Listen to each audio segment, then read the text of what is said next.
Un jeune électricien meurt dans d'atroces douleurs. L'analyse de ses cheveux permettra de déterminer s'il s'agit d'une intoxication ou s'il a été victime d'un meurtre.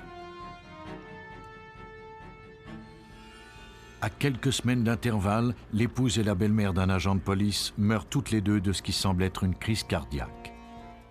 Un indice laisse présumer qu'il s'agit d'homicide et que l'auteur mène une double vie. Un ingénieur sans problème de santé apparent tombe mystérieusement malade et meurt. Un chèque sans provision déclenche l'enquête. Le poison est un tueur silencieux, mais il laisse toujours des traces. Grâce aux nombreuses techniques de la criminalistique, les détectives peuvent maintenant remonter la piste et identifier ceux qui infligent la mort invisible.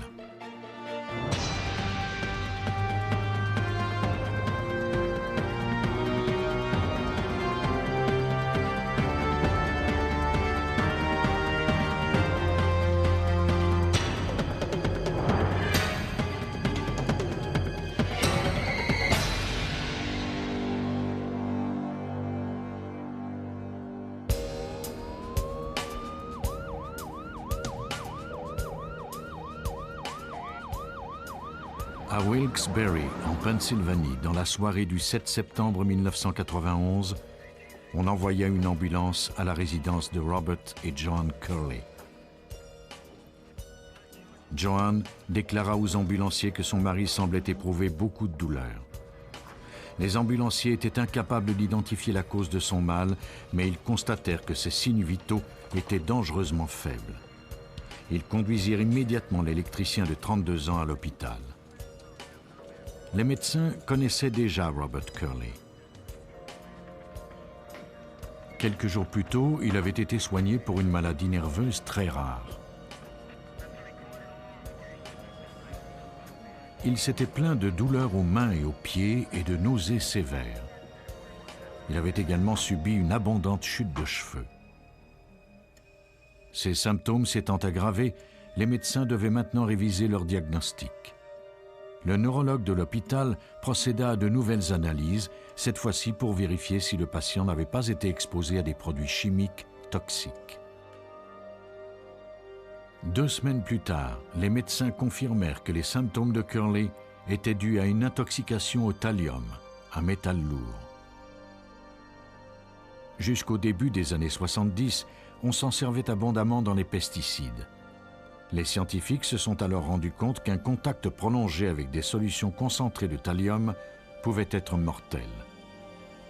Le thallium a donc été banni des produits d'usage courant et autorisé uniquement à des fins industrielles.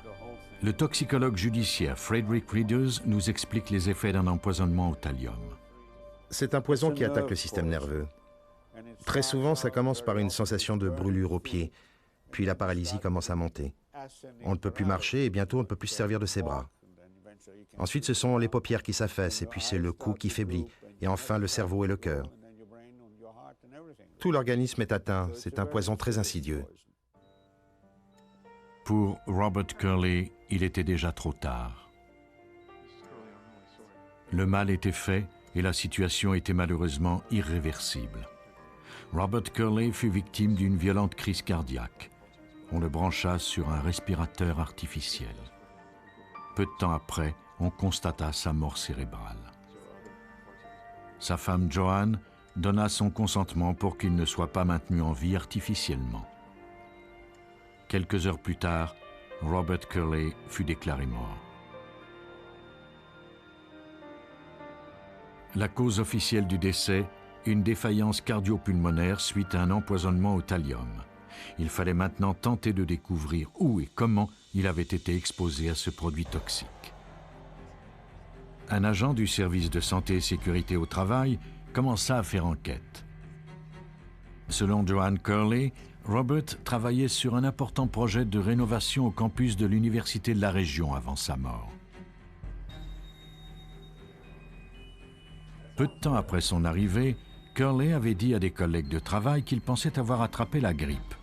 Mais dès la fin de la première semaine, il pouvait à peine marcher. Ses pieds lui semblaient aussi lourds que du plomb. Il transpirait abondamment et avait le visage rouge. Il s'apprêtait à passer le mois suivant à faire la navette entre l'hôpital et la maison.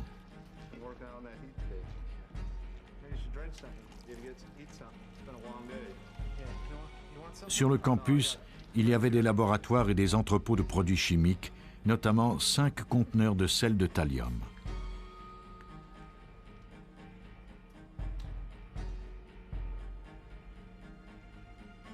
L'agent du service de santé et sécurité au travail commença l'examen minutieux du laboratoire. Il fallait absolument éliminer la source du poison pour éviter que quelqu'un d'autre ne tombe malade. L'équipe d'experts recueillit de nombreux échantillons d'air et analysa quantité d'objets dans plusieurs pièces.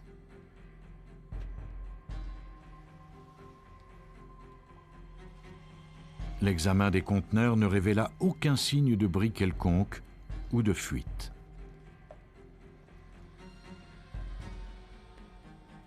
Les experts apprirent par la suite que Curley avait entreposé dans son garage des armoires qui provenaient du laboratoire de chimie de l'université. On fouilla minutieusement le garage de Curley, mais à nouveau il n'y avait aucune trace de thallium, pas même dans les armoires de l'université. Joan Curley décida alors de téléphoner au toxicologue de l'hôpital pour en savoir un peu plus au sujet de la mort de son mari.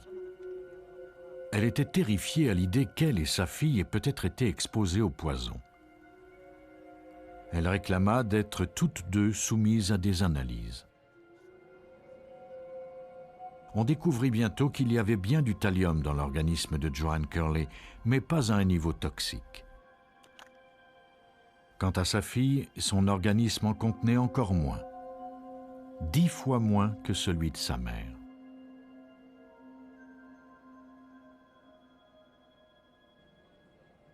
En comparaison, celui de Robert Curley contenait 900 fois la dose toxique. Les médecins étaient formels. Il n'avait pas pu s'empoisonner ainsi par absorption à travers la peau. Il avait ingéré du thallium. L'hôpital transmit les résultats des analyses à la police. Robert Curley ne s'était pas suicidé et l'empoisonnement n'était pas accidentel.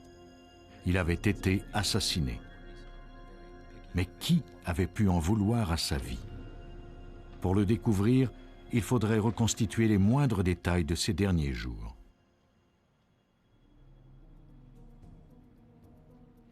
Les policiers recueillirent plusieurs objets dans sa maison.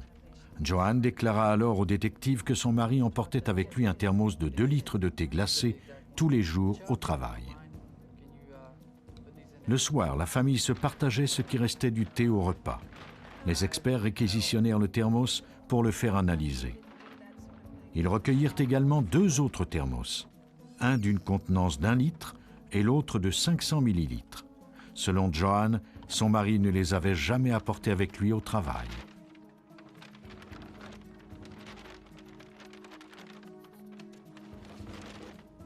On procéda à l'analyse de tous ces objets. Pendant ce temps, les policiers poursuivaient leur enquête. Ils interrogèrent des collègues de Robert.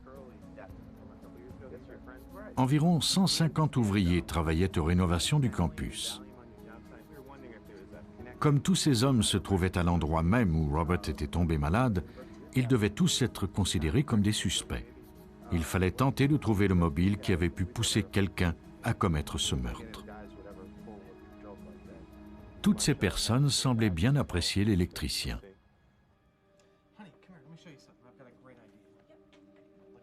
Certaines d'entre elles déclarèrent que Joan venait de toucher une importante somme d'argent.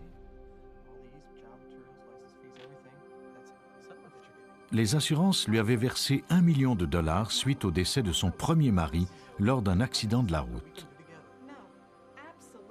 Cet important gain d'argent était une source de tension entre Robert et Joan. Robert aurait voulu s'en servir pour monter sa propre entreprise d'électricité. Mais Joan avait refusé catégoriquement. Elle n'avait aucunement l'intention de financer la réalisation des rêves de son mari.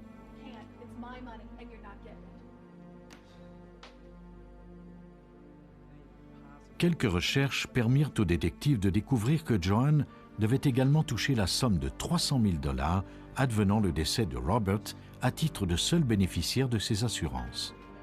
C'était suffisant pour mettre illico Joan sur la liste des suspects.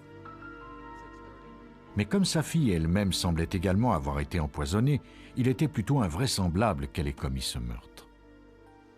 Au laboratoire, les experts analysèrent près de 100 objets recueillis dans la résidence des Curley. Seuls 2 d'entre eux contenaient du thallium.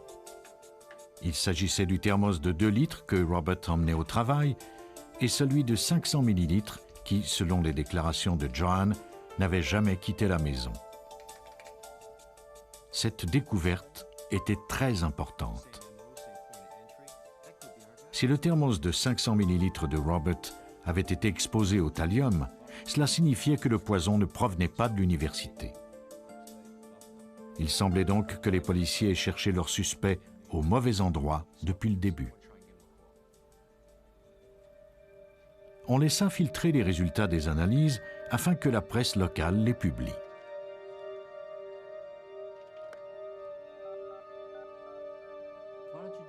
Joan déclara alors à la police qu'elle se rappelait un détail qui pouvait expliquer pourquoi on avait retrouvé du thallium dans le plus petit thermos. Lors de l'hospitalisation de son mari, il l'avait appelée et lui avait demandé de lui apporter de la pizza et du thé glacé pour célébrer le départ du patient qui partageait sa chambre. Joan avait transvidé le thé glacé du thermos de 2 litres dans le plus petit et l'avait apporté avec elle à l'hôpital.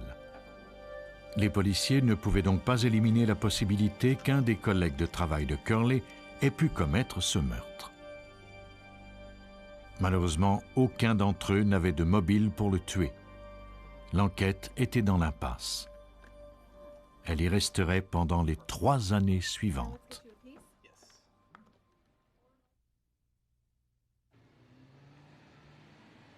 Trois ans après la mort par empoisonnement de Robert Curley, l'enquête fut confiée à la police de l'État de Pennsylvanie. Sans piste ni suspect, les détectives étaient confrontés à un défi de taille. Le sergent Dave Wondolowski était assigné à cette enquête. Mon objectif était de recommencer à zéro et de traiter cette affaire comme si elle s'était produite la veille. Le 23 août 1994, le corps de Robert Curley fut exhumé pour être examiné à nouveau. On recueillit des échantillons de ses cheveux et de ses ongles. L'expert Frederick Readers espérait obtenir des informations en mesurant la longueur des cheveux de la victime. Les cheveux nous permettent de savoir exactement à quel moment le poison a été administré.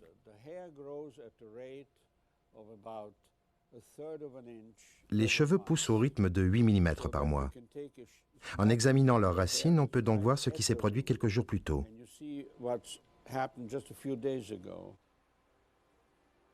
Les échantillons de cheveux furent examinés à l'aide d'un instrument utilisant l'énergie atomique. Au cours de cette analyse, l'échantillon est placé dans un tube de graphite, puis chauffé jusqu'à ce qu'il atteigne l'état gazeux. Un faisceau lumineux éclaire l'intérieur du tube. La quantité de lumière absorbée par la vapeur détermine s'il y a présence de thallium, et si oui, en quelle quantité. Les cheveux de Robert Curley recelaient des informations surprenantes. Les cheveux étaient assez longs pour que nous puissions affirmer que l'empoisonnement au thallium avait commencé en novembre 1990. Peut-être même plus tôt. On lui aurait ensuite administré une autre dose en mars 1991 et une plus petite en avril. Puis on lui a administré une énorme dose en juin et on a continué à lui en donner de plus en plus.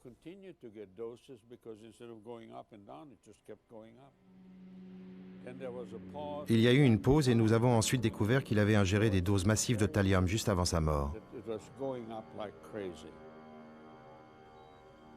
La seule personne qui disposait d'un mobile et qui était en contact permanent avec la victime était Joan Curley. Les enquêteurs examinèrent à nouveau sa déposition. Le détail le plus intéressant était celui où elle avait déclaré avoir apporté de la pizza et du thé glacé dans le thermos de 500 millilitres à l'occasion du départ d'un patient. Cela s'était produit seulement quelques jours avant la mort de la victime. les détectives rencontrèrent le patient qui partageait la chambre de Robert, Richard Bonin. Ce dernier avait une version des faits fort différente de celle qu'avait donnée Joan quelques années plus tôt. Selon Bonin, ni lui ni Robert Curley n'avaient demandé à Joan de leur apporter à manger ou à boire. Il n'avait pas non plus célébré son départ puisqu'il ne devait quitter l'hôpital que quelques jours plus tard. Toujours selon Bonin, ce soir-là, l'état de Curley s'était aggravé. Il hurlait de douleur.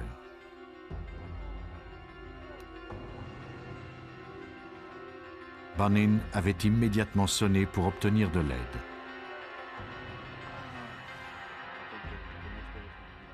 Il se rappelait clairement que Joan avait servi du thé glacé provenant d'un thermos de 2 litres. Les policiers croient que Joan a administré la dernière dose de poison à son mari pendant que les médecins tentaient de lui sauver la vie. Le 12 décembre 1996, Joan Curley fut arrêtée et accusée de meurtre au premier degré. Dans l'espoir de faire réduire sa peine, elle avoua son crime. Quelques mois après son mariage avec Robert, elle avait compris qu'elle avait commis une erreur. Elle avait d'abord envisagé de demander le divorce, mais la perspective de toucher la police d'assurance vie de Robert l'avait emportée. Elle avait découvert un vieux pot de mort au rat dans le sous-sol et décidé de s'en servir. Ainsi, elle pourrait se débarrasser de son mari et toucher les 300 000 $.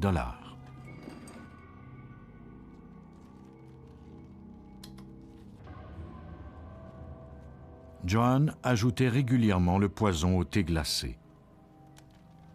Pour détourner les soupçons, elle en avait ingéré une petite quantité et en avait également administré à sa fille. Pendant un certain temps, ces manœuvres de diversion avaient fonctionné.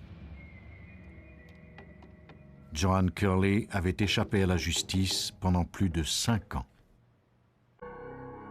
Joan Curley fut condamnée à une peine d'emprisonnement de 10 à 20 ans au pénitencier d'État de Pennsylvanie. C'est sur une longue période que Curley avait empoisonné sa victime. D'autres meurtriers sont moins méthodiques, mais leur façon de s'y prendre n'en est pas moins mortelle. Dans ce cas-ci, les noms des victimes et du meurtrier ont été changés. Le 30 janvier 1985, le patrouilleur Walter Wallace se rendit de toute urgence à l'hôpital. En tant que policier expérimenté du service de police de Roselle, au New Jersey, ce n'était pas la première fois qu'il répondait à un appel d'urgence. Mais cette fois-ci, il s'agissait d'une affaire personnelle. Le médecin informa Wallace que sa femme, Beth, avait fait une chute et qu'elle avait été victime d'une crise cardiaque. Wallace était en état de choc. Sa femme se portait très bien lorsqu'il était parti travailler plus tôt dans la soirée. Beth n'avait jamais été victime d'attaque. Elle avait des problèmes de poids, mais sa santé était relativement bonne. Malheureusement, son état empirait et les médecins n'avaient pas beaucoup d'espoir de la sauver. Cette crise subite était difficile à expliquer. 3 heures plus tard, Beth Wallace mourait.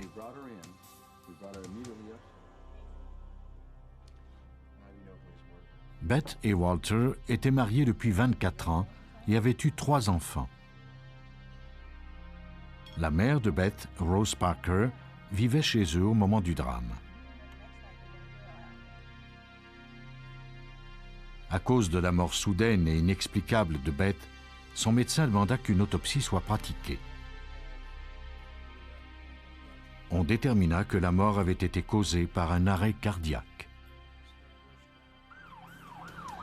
1 mois plus tard, le sort s'attaqua à nouveau à la famille Wallace. Rose Parker fut victime d'une crise cardiaque à son tour. Les ambulanciers tentaient désespérément de stabiliser son état et de la transporter au plus vite à l'hôpital, mais il était trop tard. Peu après son arrivée, elle mourut.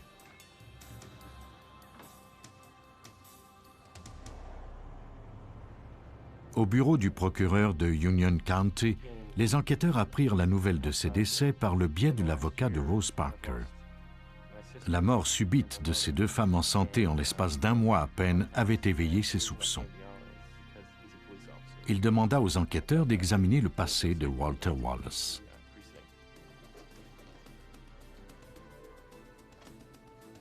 Le chef de police, Edward Johnson, demanda au service de police de Roselle qu'on lui envoie le dossier personnel de Walter Wallace. C'est à partir de ces documents qu'un portrait de l'homme commença à se dessiner. Et il avait été dans plusieurs unités de combat au Vietnam. Pour une raison ou une autre, je ne me rappelle pas exactement ce qui a suscité mon intérêt. Je consultais son dossier et j'étais impressionné par le passé de cet homme. Et puis, tout à coup, quelque chose m'est apparu suspect. Johnson entra en contact avec un des responsables de l'armée américaine pour vérifier les antécédents de Wallace. Wallace n'avait reçu aucune de ces médailles, ni fait partie des unités spéciales. De fait, nous ne savions même pas s'il avait fait son service militaire outre-mer. Le document qui se trouvait dans son dossier était un faux. Walter Wallace avait donc menti. Mais il ne fallait pas sauter aux conclusions trop vite. Afin d'en apprendre un peu plus à son sujet, les détectives décidèrent d'interroger les gens de son entourage, comme des policiers par exemple. Il est toujours difficile de mener une enquête lorsque le suspect est un policier. On doit se rendre au service de police où il exerce ses fonctions, interroger les gens qui travaillent avec lui tous les jours. Plus on parle aux gens, plus il leur est facile de deviner où l'on veut en venir. Les enquêteurs rendirent une visite discrète au service de police de Roselle pendant le congé de Wallace. Ils ne s'attendaient pas à ce que ses collègues soient avenants, mais l'un d'entre eux les surprit. Selon lui, le statut matrimonial de Walter n'était pas clair. Il soupçonnait Walter d'avoir épousé une femme du nom de Jacqueline Deal alors qu'il était encore marié à Beth. Walter avait-il divorcé ou menait-il une double vie? Par l'entremise d'amis de Beth, les détectives apprirent que Walter n'était pas souvent à la maison. Il avait dit à sa femme qu'il se faisait soigner dans un hôpital de Virginie parce qu'il avait été exposé à des gaz défoliants pendant la guerre. Il partait pour une semaine, parfois plus, ou encore pour le week-end. Elle n'avait pas de ses nouvelles et ne pouvait pas non plus entrer en contact avec lui, soi-disant parce que le pavillon de l'hôpital où il se trouvait n'avait pas le téléphone. Pendant un bout de temps, il a mené cette double vie avec un certain succès. Les détectives se rendirent dans la ville voisine d'Elizabeth, au New Jersey, afin d'interroger l'autre épouse de Wallace. Selon Jacqueline Deal, Walter et elle s'étaient mariés le 2 novembre 1984, soit 3 mois avant le décès de Beth Wallace. Elle déclara que Walter avait divorcé de sa femme l'été précédent. Il lui avait apporté les papiers de divorce une fois l'affaire réglée et ils avaient célébré l'occasion. Ces papiers se trouvaient parmi les documents fournis par l'avocat de Rose Parker. Le document présentait de nombreuses irrégularités. Les détectives se rendirent ensuite à la cour du comté chercher les papiers originaux. Il n'y avait aucun document sous le nom de Wallace. Lorsqu'ils vérifièrent le numéro du cas, ils constatèrent qu'il s'agissait du numéro de divorce d'un autre couple. Le document indiquait clairement Martin contre Martin et non Wallace contre Wallace. Wallace s'était servi de son autorité en tant que policier pour réquisitionner les papiers de divorce des Martin. Il avait ensuite falsifié le document afin d'obtenir son permis de mariage avec Jacqueline. Les détectives envoyèrent ce document au laboratoire du FBI pour le soumettre à un examen plus poussé. Ils venaient de prendre à nouveau Wallace en flagrant délit, et ce nouveau mensonge pouvait fort bien être le mobile du meurtre. Mais il laissait cependant les enquêteurs perplexes. Pourquoi Wallace s'était-il donné tant de mal pour simuler un divorce et tuer sa femme plutôt que de mettre tout simplement fin à son mariage? Les détectives se mirent à la recherche d'un mobile financier et examinèrent attentivement le testament de Beth. Walter devait hériter de tous ses biens, notamment du domicile familial. Mais à nouveau, quelque chose dans ce document retint l'attention des policiers. Le testament avait été fait seulement 2 mois avant la mort de Beth. Le hasard semblait bien faire les choses. Une enquête plus poussée leur permit de découvrir l'existence d'un testament plus ancien. Dans cette première version, Beth léguait tous ses biens à sa mère. Elle ne laissait pas un seul dollar à son mari. Il y avait de fortes chances que Wallace ait contrefait le testament de sa femme, puis qu'il l'ait tué. Le Nouveau Testament avait été notarié par une secrétaire assermentée du service de police de Roselle. Pourtant, cette dernière déclara n'avoir jamais vu le document et encore moins y avoir apposé son sceau. Elle leur fit cependant remarquer que Wallace venait souvent travailler à son bureau. Comme ses tiroirs n'étaient pas verrouillés, il avait facilement pu utiliser le sceau à son insu.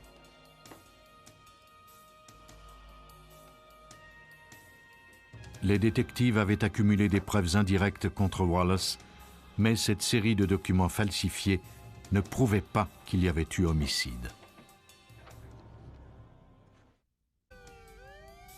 Les détectives de Roselle, au New Jersey, soupçonnaient l'agent de police Walter Wallace d'avoir empoisonné sa femme.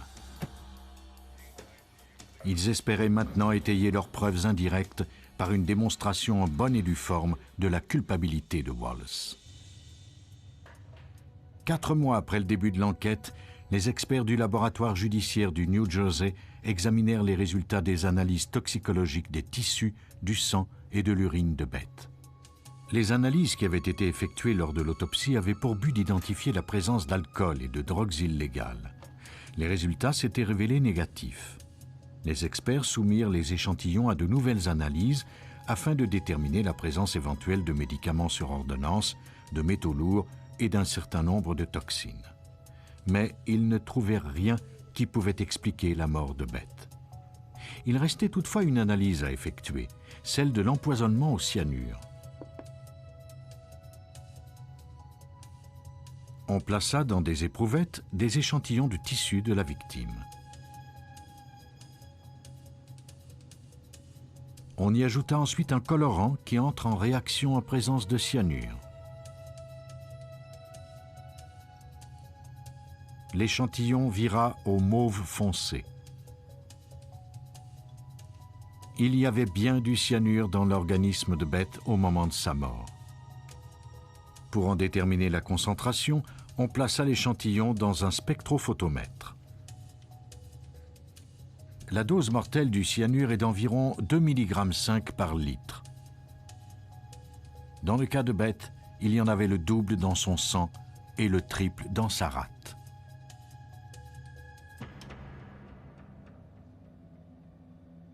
Il fallait maintenant tenter de démontrer qu'il y avait un lien entre le poison et le suspect, Walter Wallace.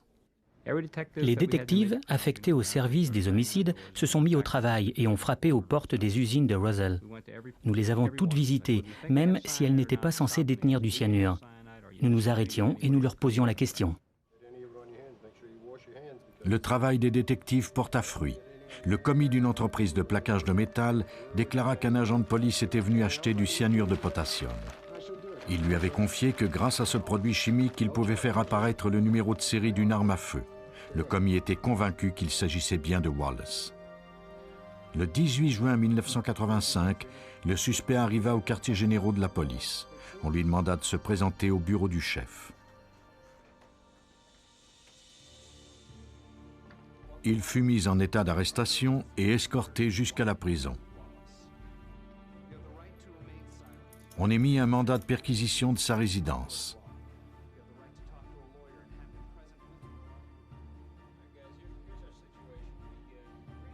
Le procureur demanda l'aide de l'équipe des narcotiques. Eux seuls avaient l'expertise nécessaire pour mener une fouille méticuleuse. James Durkin faisait partie de l'équipe.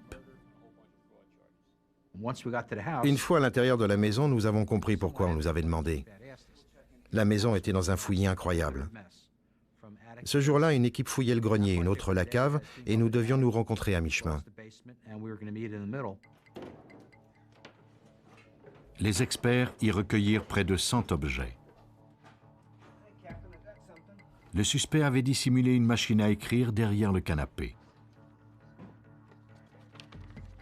Des documents juridiques, dont le certificat de divorce original des Martin, se trouvaient dans un tiroir. À l'étage, l'escouade des narcotiques ouvrit la trappe qui menait au grenier. Des échantillons d'écriture ainsi qu'une page de signature contrefaite furent recueillis. Après seulement 15 minutes de recherche, un des membres de l'équipe découvrit un indice crucial. Une bouteille vide. Sur l'étiquette se trouvait l'inscription manuscrite « Cyanure de potassium ».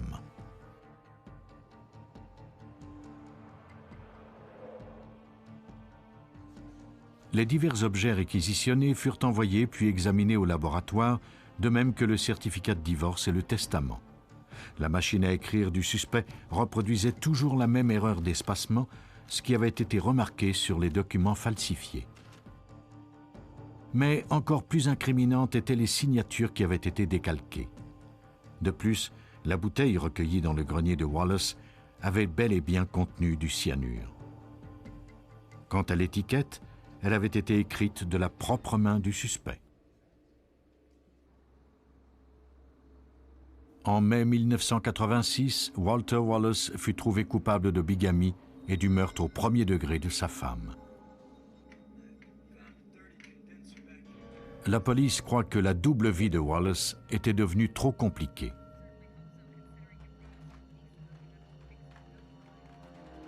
Plutôt que de demander le divorce, il avait choisi de tuer son épouse. Mais sa tentative de financer sa nouvelle vie à même les ressources de Beth avait causé sa perte. Wallace fut condamné à une peine d'emprisonnement minimale de 30 ans.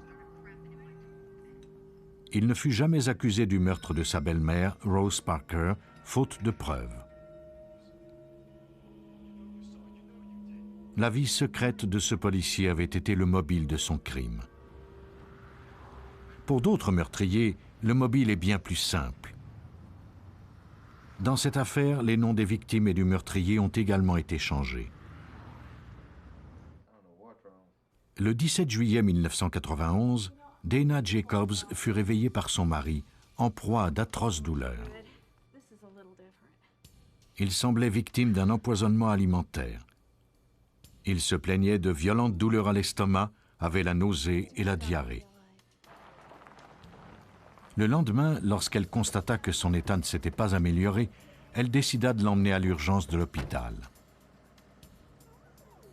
Elle demanda au voisin, John Balliet, de s'occuper de leurs enfants. Ce dernier était inquiet. Larry avait été hospitalisé à plusieurs reprises depuis quelques semaines en raison de troubles gastro-intestinaux. Il fut admis de nouveau à l'hôpital Humana Suburban à Louisville, au Kentucky. Les médecins lui administrèrent un soluté pour l'empêcher de se déshydrater. Il y avait lieu de s'inquiéter. Même s'il semblait avoir les symptômes habituels d'un empoisonnement alimentaire, il ne réagissait pas bien au traitement administré. Le lendemain, Dana téléphona à son voisin John Balliet pour lui annoncer que Larry, son mari, était mort.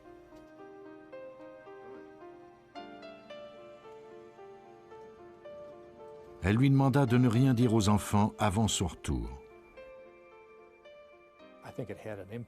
Cela nous a profondément affectés. Les enfants étaient là avec nous, ils étaient heureux.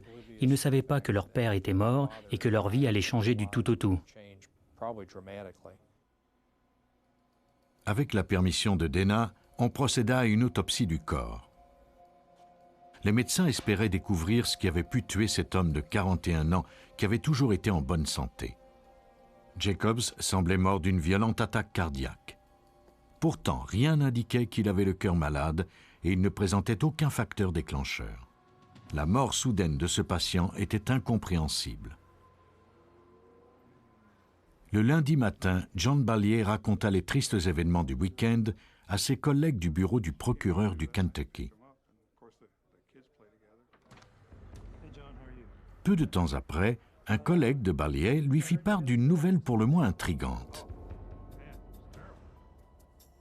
Son beau-frère dirigeait une compagnie de produits chimiques et Dana Jacobs était venue chez lui pour effectuer des achats. Elle s'était présentée le jour même où son mari était tombé malade. Elle avait acheté un produit appelé colchicine. Le beau-frère de l'avocat s'était souvenu de la transaction parce que le chèque que lui avait remis Dana était sans provision. Son beau-frère a téléphoné en lui disant que le chèque avait des provisions insuffisantes. Il trouvait étrange que ces deux événements impliquent la même famille.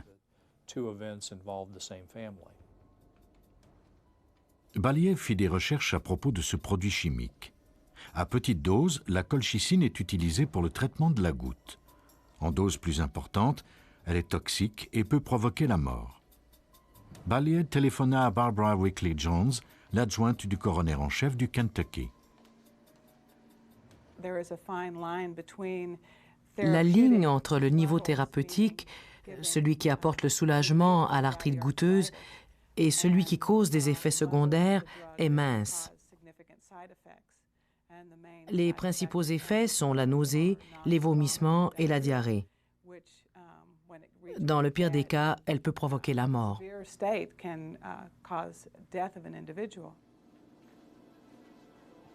Les analyses d'usage pratiquées lors de l'autopsie ne pouvaient pas révéler la présence d'une substance aussi spécifique que la colchicine.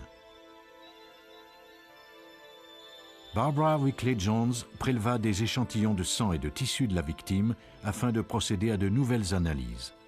Elle n'était pas convaincue d'obtenir des résultats positifs. Si Jacobs avait absorbé de la colchicine, son système sanguin avait très bien pu l'éliminer avant sa mort. Son seul espoir était d'en retrouver des résidus dans certains de ses organes. Parce que le système gastro-intestinal absorbe la colchicine, elle est métabolisée en partie par le foie et éliminée par les reins. Lors de l'autopsie, c'est donc dans ces organes qu'il faut chercher des résidus éventuels de la drogue. Il faudrait 2 semaines avant d'obtenir les résultats.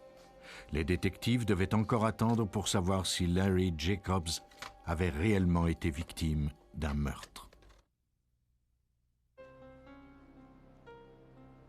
Larry Jacobs, 41 ans, père de 2 enfants, avait été foudroyé par une maladie gastro-intestinale inconnue. John Balliet, le voisin de Jacobs et avocat du procureur, trouvait la situation suspecte. Il assigna le détective Pat Conkling du service de police de Jefferson County à cette enquête. La veille de la mort de la victime, son épouse avait acheté une substance chimique potentiellement toxique appelée colchicine.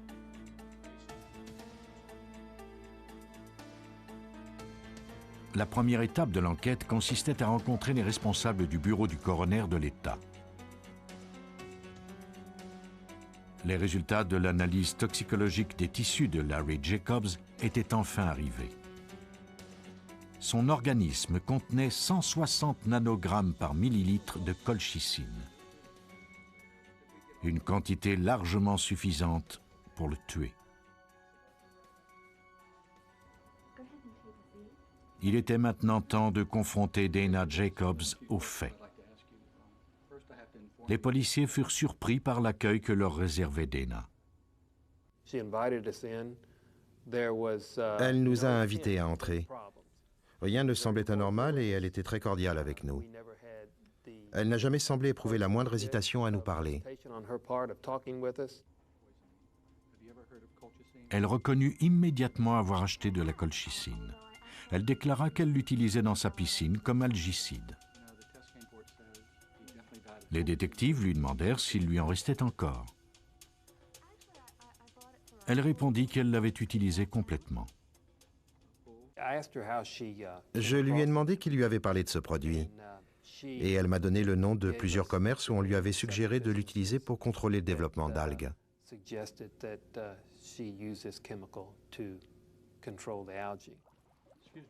Les détectives téléphonèrent aux 3 commerces mentionnés par Dana Jacobs. Personne ne se souvenait avoir dit que la colchicine pouvait servir d'algicide. En fait, la plupart des employés ne savaient même pas de quoi il s'agissait. Les enquêteurs étaient dans l'impasse. Ils savaient ce qui avait causé la mort de Larry Jacobs, mais ils ignoraient pourquoi. Il fallait espérer que le passé du couple fournirait quelques indices. Ils rendirent visite à la sœur de Larry. Cette dernière déclara à la police que le couple éprouvait de graves difficultés financières à cause du train de vie excessif de Dana. Des membres de la famille leur avaient prêté plusieurs milliers de dollars, mais n'avaient jamais été remboursés.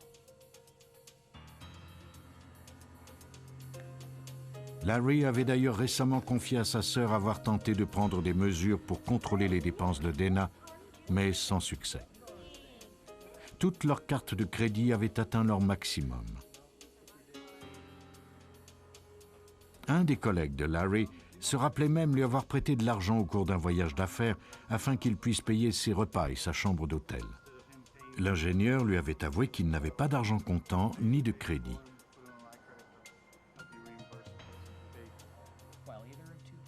De plus, il y avait les assurances.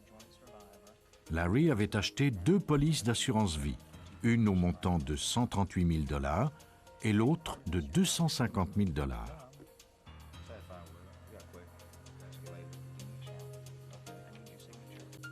Les détectives fouillèrent les antécédents de Dana Jacobs. Cette femme respectable et mère de famille avait en fait un passé inquiétant. Avant son mariage, elle avait été incarcérée pour avoir émis des chèques sans provision. Dans son dossier carcéral, un psychologue avait indiqué qu'elle était mythomane et devait recevoir des soins psychiatriques le plus rapidement possible. Dana Jacobs fut arrêtée et accusée de meurtre en janvier 1992. Les policiers étaient convaincus d'avoir mis la main sur une meurtrière, mais un nouvel indice allait peut-être l'innocenter. 5 mois après la mort de Larry Jacobs, sa veuve, Dana, avait été inculpée de meurtre.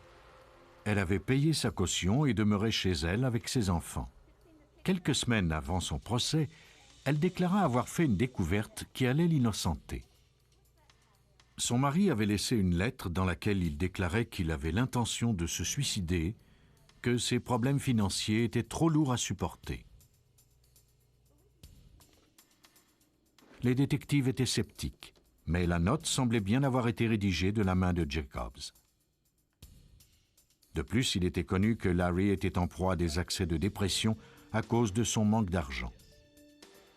De par sa formation d'ingénieur chimique, il connaissait vraisemblablement la colchicine et pouvait s'en être servi pour mettre fin à ses jours. La lettre fut envoyée à Steven Slater, spécialiste en analyse de documents. Ce dernier remarqua d'abord que 2 crayons différents avaient été utilisés.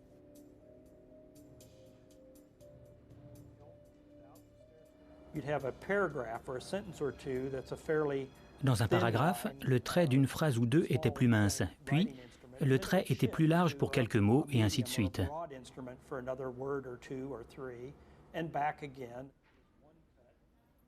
Il devint rapidement évident que la lettre avait été créée de toutes pièces, avec des mots qui provenaient d'échantillons d'écriture de Larry Jacobs.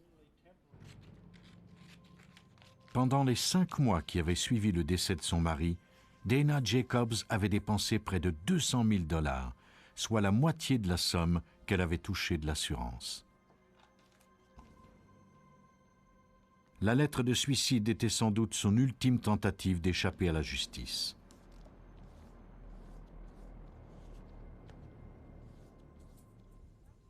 Une autre information incriminante provenait de la fille de John Balliet, le voisin de l'accusé.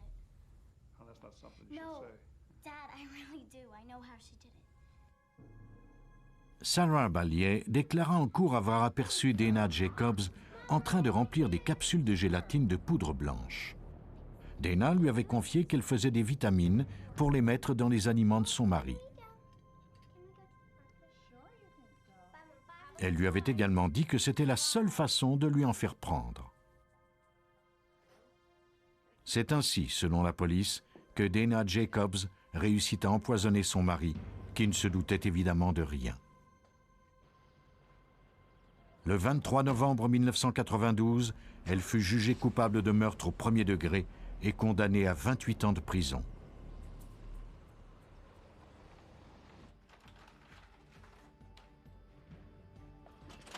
Invisible mais mortel. Depuis l'Antiquité, le poison permet aux meurtriers d'agir en toute impunité. Heureusement, la science met de nouveaux outils à la disposition des détectives. Ils peuvent ainsi lever le voile de mystère entourant ces meurtres et arrêter leurs auteurs.